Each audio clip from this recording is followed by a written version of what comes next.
This is Marcus Whitney's audio universe. Like, you gotta do the work. You gotta show up and just do the work.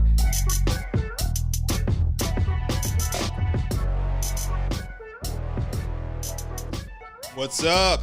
Happy Thursday. Hope you're doing well. Another episode of Marcus Whitney Live. And I am so excited for today's guest because, man, I needed some inspiration and I needed maybe a little bit of tough love, a little bit of philosophy, just a little bit of mindset tweaking today.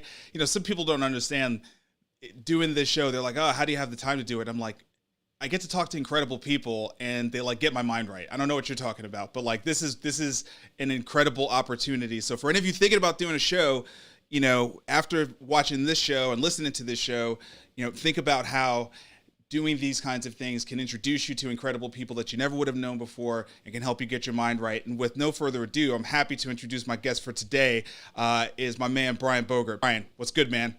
What's going on, man? I'm good. You're good. You know, we talked about that this morning. We're blessed, and it's all about gratitude and perspective. That's right, man. And you came on the right day because, you know, I'm good, not great today. You know what I mean? I'm good, not great. And sometimes it's about that routine that we go through, and sometimes it's just like stuff happens to you, you know, and it's more about the bounce back, right? It's more about like how you sort of emerge from a funk or from any of that kind of stuff. Exactly and right. so, man, this conversation couldn't have come at a better time. And one of the reasons why I'm excited about this is taking the perspective off of you for a second is super, super helpful. And man, I'm excited to listen to your story because it is an incredible one. I watched it when we first booked the show, and I'm excited to hear from you in person right now. Well, that's awesome, man. So I want everybody to just close their eyes for 1 second. And I want them to imagine walking out of a store after a successful shopping trip. And when you're walking to your car, you turn your head and see a truck barreling 40 miles an hour right at you with no time to react. That's where this part of my story begins. My mom and my brother, who's 14 months older, went to Walmart to get a 1-inch paintbrush. And I've always had an excitement and a vigor for life, right? I've got high energy. I'm always moving fast, thinking fast. And so it was no surprise to my mom and brother that I was 3 or 4 feet ahead of them in the parking lot, getting to the car, excited to get home to use that 1-inch paintbrush. We get to the car, we're in an end spot, and I get there, I put my hand on the handle, and I'm waiting for my mom and brother to catch up so they can unlock the doors and I can get in and we can go home. And while all this was happening, a truck pulled up in front of the Walmart. Driver and middle passenger got out, and the passenger all the way to the right felt the truck moving backwards. So he did what any one of us would do, and he moved over to put his foot on the brake, but he instead hit the gas. Combination of shock and force threw him up onto the steering wheel and the dashboard, and before you know it, he was catapulting across the parking lot 40 miles an hour right at us. Now again, we were in an M spot, so this truck had to go up and over a median, had to go up and over a tree into median before it even hit our car. It hit our car. I was holding onto the handle. It yanked me to the ground. It ran over me diagonally, left a tire track scar on my stomach, tore my spleen, and continued on to completely sever my left arm from my body.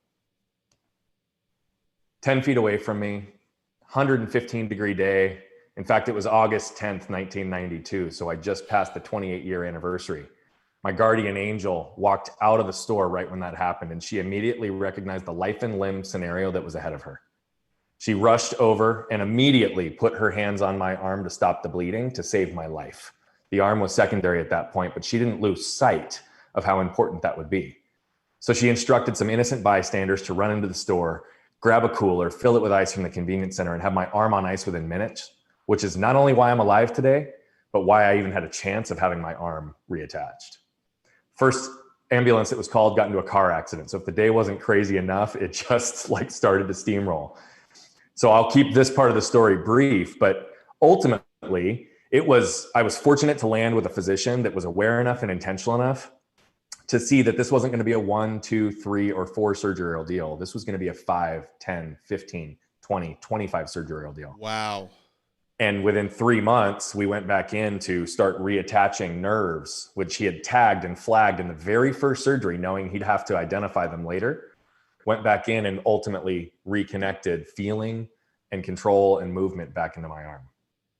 And so it was 3 or 4 months after that I remember wiggling my fingers for the very first time, that I remember feeling my hand for the very first time.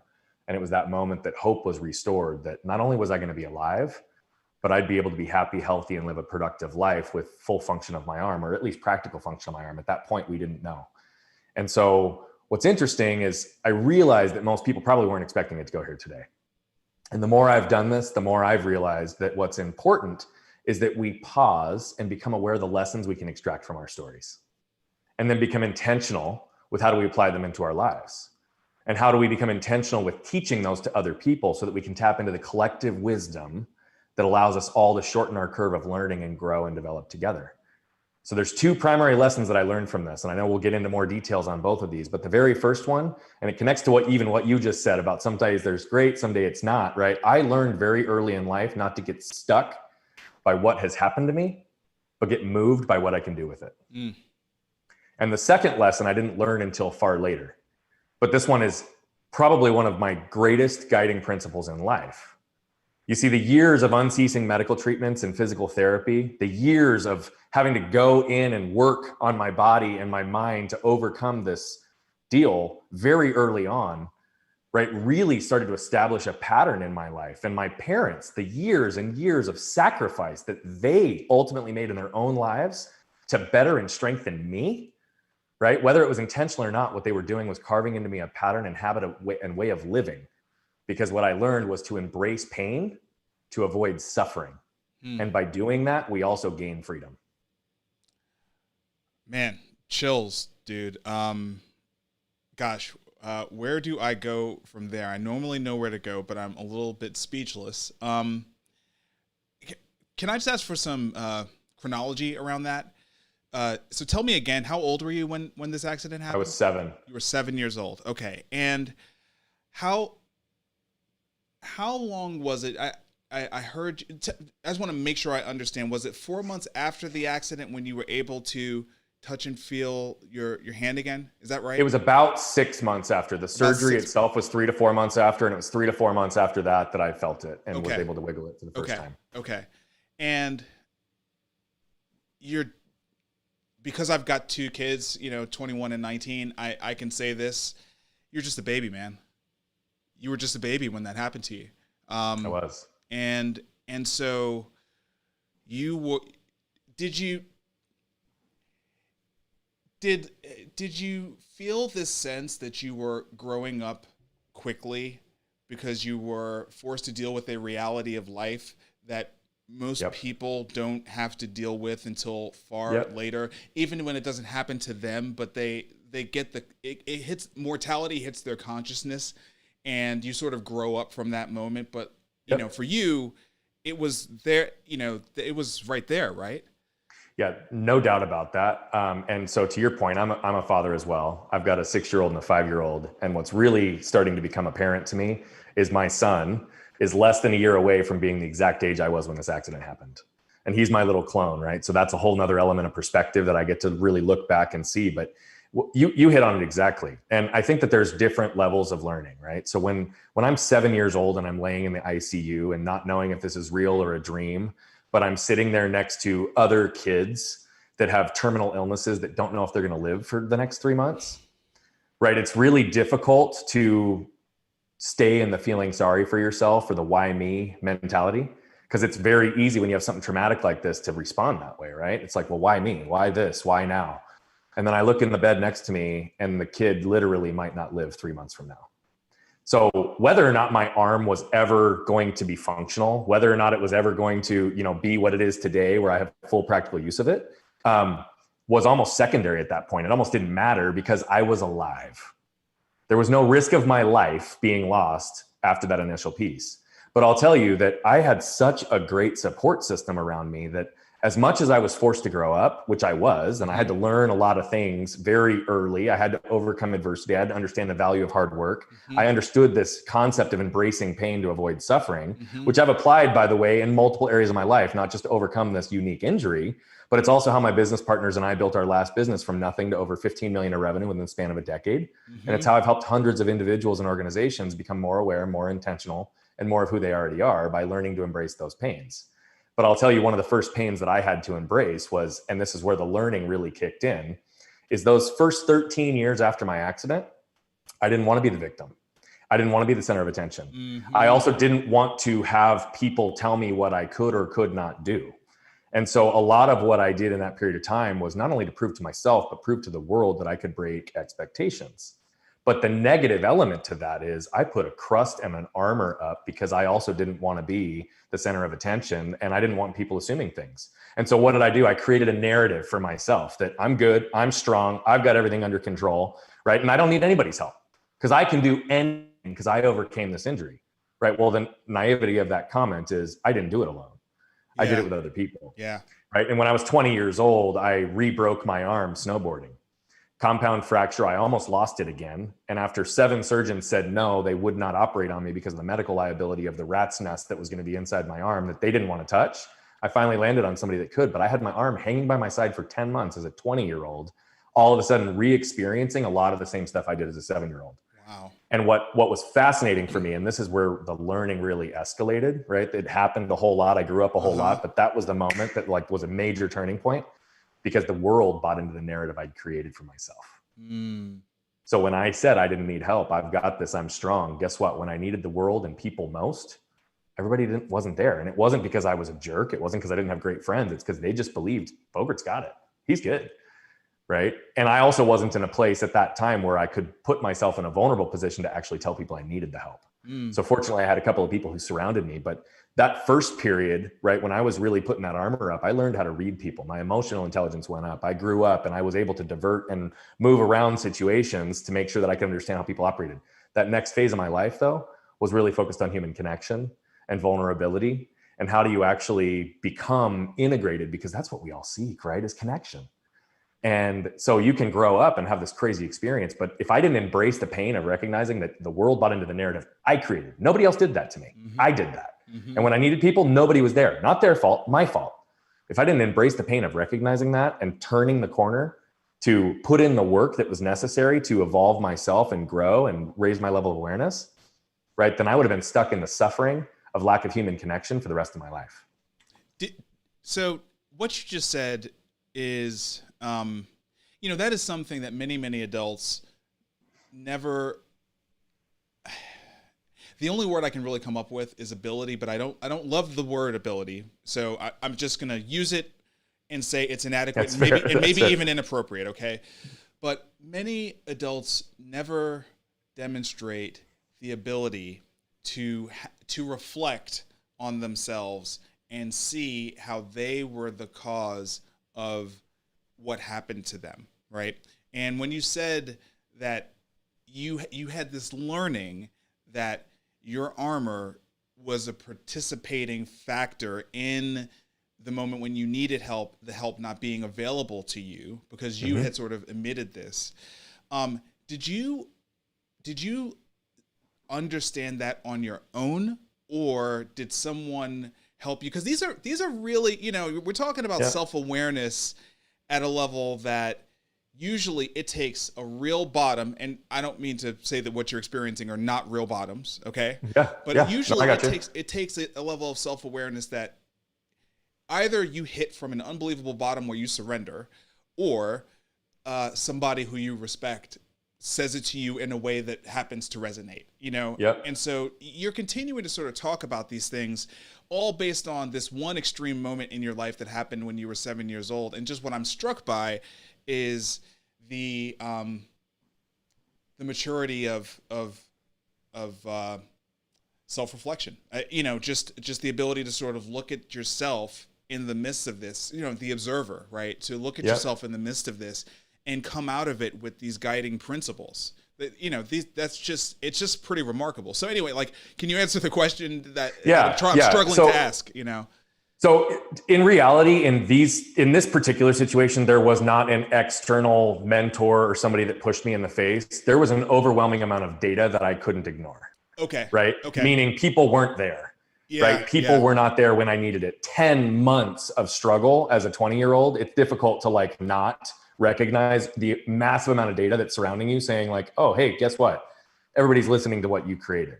I will tell you, one of the things that I feel like I've benefited from in my life, though, is I've always had an intellectual curiosity about people and how we operate. Okay. And I think that begins and ends and starts with us, right? So if we are not ourselves putting ourselves on the path to be able to become more aware, right? Then how are we going to help other people evolve in that way? You know, our minds process 11 million bits of information per second, but we're only consciously aware of about 40. So what that largely says is that we're led by the unconscious, right? We're led by the patterns and establishments in our lives. And I think what all of us seek more than anything is some element of control of our world. If we don't go through a systematic approach of raising our level of awareness so that we can move the unconscious to the conscious, then our life controls us. And we deem ourselves as victims, right? Which I told you that first part of my life, I never wanted to be. So I think my hesitancy to be the victim and to be able to blame other people, I realized that the only person that's going to get me on the path to what I need to do is me. I can have great mentors, great coaches, which I've had many of those. And by the way, I've had great coaches and mentors kick me in the butt many times and been like, dude, you're totally blind on this. And one of the best ones, frankly, is my wife. She's been a phenomenal source in my life to not allow me to repeat bad behaviors and patterns. So in this particular case, it was just the data. I couldn't ignore it. And when you have isolation and loneliness for a period of 10 months, you know, one of two things can happen. You can go down into a really, really dark hole, or you can unpack what that looks like. Again, embrace the pain of the situation, put in the work to recognize, what do I need to do to evolve so that I don't ever experience this isolation and lack of connection again, right? That pain and suffering of that 10-month period was so extreme. The suffering was so extreme. I couldn't ignore the pains that I needed to embrace to get myself on path so I didn't have to experience that again. So we've covered your past enough. It's really clear that it has shaped your present and will continue to shape your future, I think. What was the point at which you then took this outwardly and sort of said, okay, I've used these skills and these tools to really get remarkable results in overcoming adversities in my own life, this embracing pain to avoid suffering, mantra that you have. At what point did you realize, oh, this is actually one huge gift that I have to give to the world? When did that click for you? So I think it clicked pretty early, but I didn't know how to use it. Okay. Right. So because I have such a unique story, I've been on stages since I was 7 years old, telling my story from a perspective, motivation, direction standpoint. Right. Got it. But it was my own story. It wasn't how do you create actionable elements so that it can apply and other people can learn and apply it in their own lives. Yeah. That transition, I've always had a natural mentoring and coaching element, and I've always wanted to help people in businesses grow. Like, that's just what I enjoy to do. 6 years ago, roughly, my son was 4 months old and I was burning the candle at both ends. I'd said to myself, look, I'm going to create this life of security and freedom for my family. I'm sacrificing all these things to be able to build financial freedom and wealth and ultimately be able to have them not ever have to make a tough decision, right? Whether that's accurate or flawed, doesn't matter. But the point is, 4 months in, I hadn't adjusted my life after having kids. I'm burning the candle at both ends. And I woke up one day, fortunately, one of those aware moments where all of a sudden I said, oh, geez, none of this matters if I'm not here. None of this matters if I'm not present, right? None of this matters if I'm not an active guiding role in my son's life and being a partner to my wife, who I'm forever indebted to for the gift she gave me and my children, right? And so it was the first time in my life, not the first time, but one of the first times I actually actively seeked it. I didn't feel like I was smart enough or had the right people in my life at the time to help me do it. So I went out and hired my first coach. And within a month of working with him, he said, Bogert, you need to be doing this. And I was like, what are you talking about? He said, you need to be coaching and speaking as a profession. And I was like, what are you talking about? And I said, dude, I'm paying you a lot of money not to tell me how great I am, but to help me figure out this other stuff, not add something else to my plate. Right. But that was one of those turning moments where I realized, like, he trickled it for 9 months and the world gave me a month-long period that it just shoved it in my face that he was right. It gave me too much validation and I was resisting the urge to turn into it. And so I'm forever indebted to him for that push that he gave me and to have the courage to tell me what he thought I needed to hear instead of what I wanted to hear, which was like, oh, how do I fix all this other stuff? He's like, brother, like, you want to unlock yourself. Like, you need to follow what your gift is. And so 5 years ago, I started my human behavior and performance and speaking business, right? So I'd been doing it informally for years. Yeah. And all of a sudden I put it out into the world, like, here's what it is. And so I was forced then to think through, how do I pivot from pure motivation, pure perspective by my own story? And how do I use these lessons again to extract intentionality to be able to give things that are applicable to other people? And so it was about 5 years ago that I really started putting this into practice. And what have you learned over the process of the last 5 years? Because what you just said, that transition from just telling your story to making it useful, a utility that other people can see themselves in and Yep. and go forth and actually, take action. People don't understand how hard that is.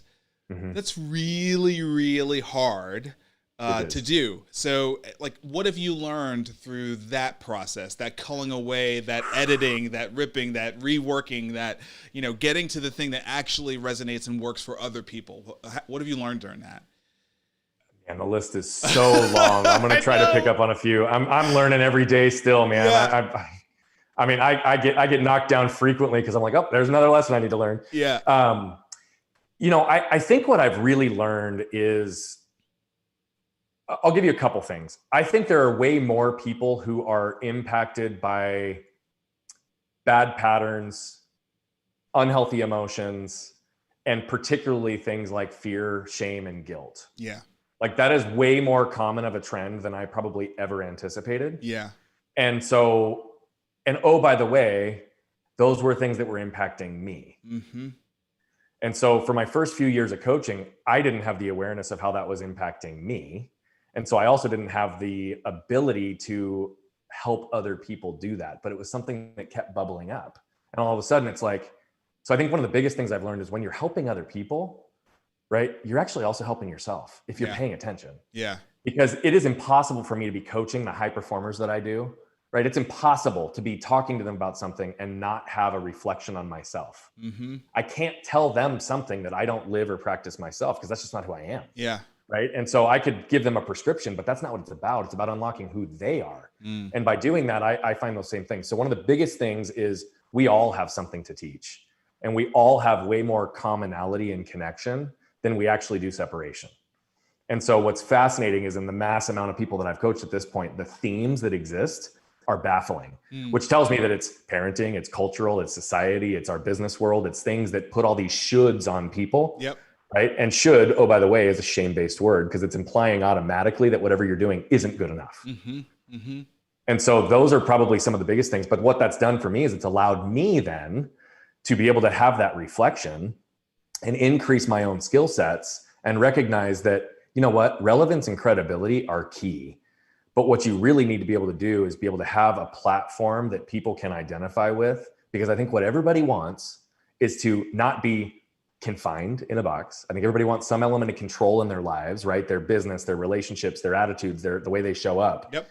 And they don't always know a path on how to do that. So fortunately, the amount of pain I've endured, right, these last 5 years have allowed me to turn that into actionable focus so that I can give people tangible ways to be able to get clear on what's important, right? And in a lot of ways, that's also the inverse to acknowledging the suffering they wish to avoid, right? Because if they know what they want in their lives, they know what they don't want typically as well. And that's often one of the first steps, is acknowledging the suffering that you wish to avoid. The second is, right, to identify the pains that we tend to avoid and learn to embrace them as a benefit to our success. So I didn't give any examples on this embrace pain, avoid suffering context before, but it can apply to everything, right? You can embrace the pain of hitting the gym 30 minutes a day to avoid the suffering that you might experience from the aches and pains of a sedentary lifestyle.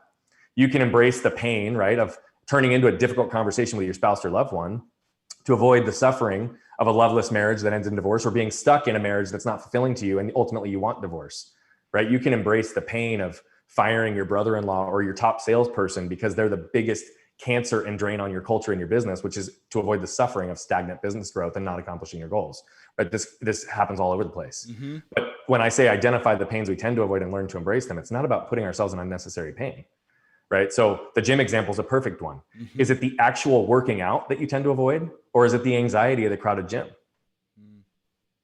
What do you need to do to put yourself on the path, to put yourself in that environment for success so that you can embrace the pains necessary to move forward in your life? And then you've got to learn to establish those as a habit in everything we do, right? So when you get really clear on these things and you start focusing on a systematic approach for understanding what I want to accomplish, who I need to be to do that, right? And I fortunately have been in a position to learn, grow, and be around a lot of people way smarter than me who've taught me a ton, where we can now package it in a way, because of the lessons I've learned, right, to be able to hopefully have it be meaningful for other people. There's so much in the two words, embrace pain. And as you were talking, there were layers to it, right? So one thing that I immediately thought about is mobility work, right? Mm-hmm. mobility work sucks because it hurts. It's not Yeah. like whatever your favorite workout is that makes you feel good and you get endorphins from. It's like if you ever like really do mobility work, deep stretching, or sucks. rolling out something, it's the worst. It sucks. Then Yeah. you walk around for the rest of the day, you're like, oh my God. You know, it's That's right. like blood's flowing through my body and like I can actually move around in my body the way Yeah. I'm supposed to. But man, those 2 minutes you're sitting in couch stretch or you got that ball sort of jammed up, you know, in your glute or whatever. Painful. It's painful, right? So Yeah. that's a very direct one. But when you talked about, is it the pain of the workout or is it the anxiety of being around the other people? That made me feel like there are layers to the statement, embrace pain. And it's really about like, be curious about it, become friendly with it, explore it, get down to the heart of what it's really telling you. Can you talk a little bit more about that? I mean, you didn't tell me that, but I just sort of sensed that so there's... I loved your intuition on that because you're absolutely right. And, you know, you said early on before we even jumped on, you're like, hopefully I can bring something out of you that you haven't talked about before. And this is a great example. Pain points us at what's important. Pain gives us perspective. But pain is also defined as short-term and a direct cause of some external result and alleviates once that direct cause is gone, right? So there's a whole lot of things that are there, but the thing we've done as a world, right? The world tells us to reduce, eliminate, or avoid pain. We've got pain prescription medications. We've got all these things that like help us avoid and defer and numb ourselves, right? I'm telling you, the world is wrong because the reality of it is it's not about putting ourselves in that unnecessary pain, but here's the issue. What we've done to make ourselves feel better is we put clarifying words around the word pain, like acute and chronic. And we just bucket it all as the same thing. But when we put a clarifying word, we actually change the definition of the word pain. Because anything that's longer than short-term, intermittent, and gone once that direct cause is alleviated is suffering. Wow. Suffering creeps up on us in a way that we don't even see it coming, right? And so you just picked up on a great thing, right? When you're stretching, you're causing a direct cause. It is painful. Painful for 2 minutes. Right. You don't stretch, you're suffering because you're all of a sudden way too tight. Your joints start to go out. You end up having it manifest in different parts of your body. Yep. Right. Yep. Same type of thing with emotional pain, right? What are we avoiding? What are we avoiding the work that we need to put in to do it? Are we literally avoiding going to see a therapist because our ego is too big or we feel like we're too good for that or we aren't really hurting? When in reality, like we're hurting and we're suffering, right? We're suffering. So how do you embrace the pain to go see somebody, talk through your issues? Because if you don't feel, you don't heal, right? And so that's the key here is, again, it's not about unnecessary pain or just pain for pain's sake. It's finding the pains that are the lily pads to your success and your growth. And then the other ones typically are suffering if we're not careful. So you're right, there's a lot of nuance and a lot of layers to this. But if we don't raise our level of awareness and get intentional with what those pains are, we're going to be stuck in that self-defeating pattern. Well, Brian, you are undoubtedly an incredibly talented, passionate, very aware person that many people can learn from. But also, I think this is core to what you're doing. You know, help them to learn more about themselves. Help them to lean into their own potential, their own greatness, and sort of push through the limitations by simply making the decision to embrace pain. Can you just talk a little bit about how people can do that with you today? What are the things that they can, you know, reach out to you for today? Yeah, so I want to quickly say one thing because I love what you just said, and I'm really happy that you picked up on that. I am all about empowerment and impact, and I think there's a whole lot of coaches in the world, a whole lot of gurus in the world that sell on this concept of fear. Right. And fear really is about manipulation and controlling versus establishing, empowering that individual to have control. So thank you for saying what you just said, because that really hit at my core. So appreciate that. The way I operate today, the best way to engage, there's a multitude of ways. I do one-to-one coaching for a lot of high performers, individuals that really want to go deep in what they're doing. I also have 2 courses, a group-led course and a self-led course, both which are 8 weeks that teach a lot of these concepts on how do I get more aware? How do I get more intentional? How do I identify what's important with me? How do I create a systematic structure to put my life in alignment, right? And do it in a way that I can have tangible tools that I can actually implement daily. And this isn't a one-size-fits-all solution, right? It's not like you do this and you'll be successful, because that's not what I'm about. You picked up on that. I'm all about helping the most authentic self come to the surface so that people can become who they already are. And so I've got a free resource for everybody today that's going to be a little bit of a basic roadmap around these same concepts that I teach. And they can visit that at nolimitsprelude.com for a free download. And anything of my content, people can visit at brianbogert.com. I'll spell it just because everybody always gets it wrong. It's Bogert. I'm not connected to Humphrey Bogart. But yeah, man, I mean, I think if people are well along their path to understanding who they are, whether they're stuck and have no idea where to begin or they're somewhere in the middle, this free resource will be valuable to them. Awesome. Brian, this has been such a fun and empowering 30 minutes for me. Listening to your story and sort of hearing your wisdom, just fantastic, man. Thank you for taking the time to share with me and share with the audience, viewers, and listeners. Really appreciate it, man. Well, thank you. Thank you for the opportunity to be with you, and thank you for all the good you're putting out in the world, brother. Appreciate it. Y'all go out there, follow Brian. As he said, brianbogert.com. I've got it up there on the screen, but again, BrianBogert.com. You can follow him also on social at Bogert Brian on Instagram, on Twitter. You can find him on LinkedIn. The Brian Bogert Company is on Facebook. Just go follow this guy. This is legit stuff, right? This is not huckster guru stuff. This is someone who has walked the talk themselves, and it's just really, really inspirational, but also I think just makes so much sense, just common sense. The book, Create and Orchestrate, available now. Go pick it up if you haven't already. The podcast, Marcus Whitney's Audio Universe, everywhere that you can subscribe and listen to podcasts, it's there. You can follow me online everywhere at Marcus Whitney, marcuswhitney.com, of course. And that's it. I'll be back tomorrow with the last episode of the week. Thank you so much for some time with me today, and I'll see you tomorrow. Until then, let's build a new normal, y'all. Peace. Thank you for tuning in to Marcus Whitney's Audio Universe.